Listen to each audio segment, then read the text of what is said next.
MBC 신장시계 뉴스 하이킥 1월 18일 방송 내용입니다.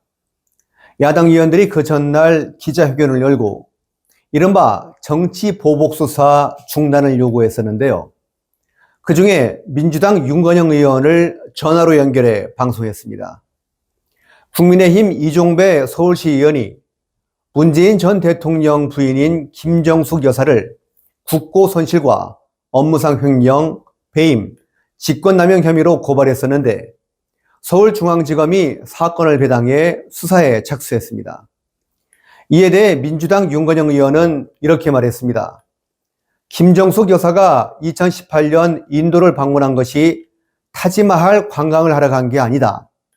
인도 모디 총리가 문재인 대통령한테 와달라고 했는데 대통령이 일정상 못 간다고 하니까 그러면 영부인이라도 와주셔라고 해서 갔다는 겁니다.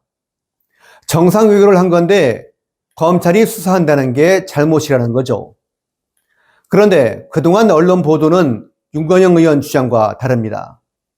언론 보도에 따르면 당시 인도 정부는 문체부 장관을 초청했는데 우리 정부의 요청으로 김정숙 여사 초청으로 바뀌었다는 것입니다. 김정숙 여사 인도 방문을 위해 사흘 만에 4억 원의 예비비가 편성됐고 타지마할 방문은 막판에 긴급히 일정에 추가됐다고 합니다. 누구 주장이 맞는지 모릅니다. 그래서 수사를 해보자는 거죠. 김정숙 여사의 인도 방문은 거액의 국가 예산이 들어간 행사였습니다. 당연히 세금을 내는 국민들이 행사 목적과 내역을 알아야 합니다. 그런데 신장시계 뉴스 하이킥은 수사를 하지 말자는 주장만 방송했지 이에 대한 반론은 아직 듣지 못했습니다. 이날 신장시계 뉴스 하이킥은 남북 문제도 다뤘습니다.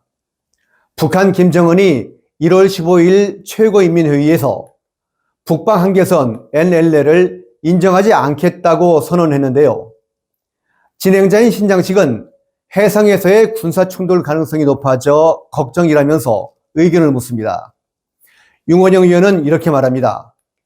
정말 걱정됩니다. 특히 문재인 정부 때 맺었던 9.19 군사합의가 있었습니다. 9.19 군사합의 이후로는 북한의 대남 침투 국지 도발이 단 한 건도 없었거든요. 그런데 윤석열 정부 들어서 일종의 방어벽이었던 9.19 군사합의를 파기해버렸습니다. 사실일까요? 아닙니다. 윤석열 정부는 9.19 군사합의를 일부 효력 정지했는데 북한이 전면 파기를 선언한 것입니다. 윤건영 의원은 북한의 대남 침투 국지 도발이 단 한 건도 없었다고 말했는데 이게 북한의 도발이나 군사합의 위반이 없었다는 뜻이라면 이것도 역시 사실과 다릅니다. 국방부가 발간한 국방백서에 따르면 북한은 9.19 군사합의 이후에 최소 17차례 이상 도발해 군사합의를 위반했습니다. MBC에서 거짓이 아닌 사실을 듣기 위해서는 국민 여러분의 관심과 격려가 절실히 필요합니다.